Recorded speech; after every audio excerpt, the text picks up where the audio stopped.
The fastest way to get out of debt that actually works. Hi, I'm Monica, and welcome back to the channel.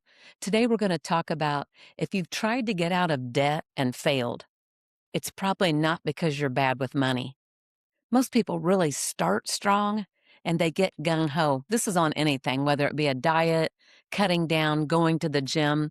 So many gym memberships are bought in December or January, and by the end of January, that fades. And then sometimes they don't even remember to cancel the membership, which is bad. That's a whole nother story.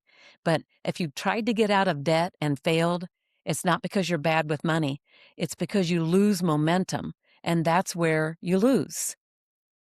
There's different ways to get that momentum back, but it has to be thought about and it has to be purposefully done. And they say it takes 60 to 90 days to make a habit. But I tell you this, I have habits, especially like the gym, that can be ruined on one good week of vacation. And I just don't feel like going back into the gym when I get back into town.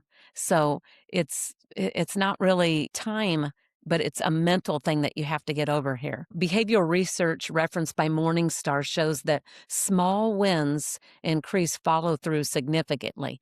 Back to the gym, what I do is I tell myself, go in and just stand there. Don't do much. Don't do your regular routine, whether it be leg day or whatever, just go stand. But then once I get there, I kick in and do at least some of what I was wanting to do that day. You don't need the smartest plan in the world. You need a plan that keeps you going and that gets momentum. And that's why a lot of people benefit from paying off small debts first because they see something happen and it gets them excited and then it just snowballs. Stat number two, even major investment firms like Vanguard Group emphasize that consistency beats organization. Just being consistent. And that's why they'll say, even with gym or working out, just do 10 minutes, but do 10 minutes 3 times a week. And then as you get used to that, maybe make it a 15-minute move. Consistency beats being all organized, having spreadsheets and all your receipts in separate piles. Here's a move for you. Move from smallest to largest debts so that you can see some momentum there as you get things paid off. If you have a $78 bill that needs to be paid on your Amazon card, get it paid and start moving on to the next ones. And don't look at it all in one setting. It's overwhelming. After you pay off that one Amazon bill and say that they were telling you you only needed to pay $26, but you got it all paid off, now you're going to take that $26 and the next month you're going to apply it to the rest of the next biggest debt.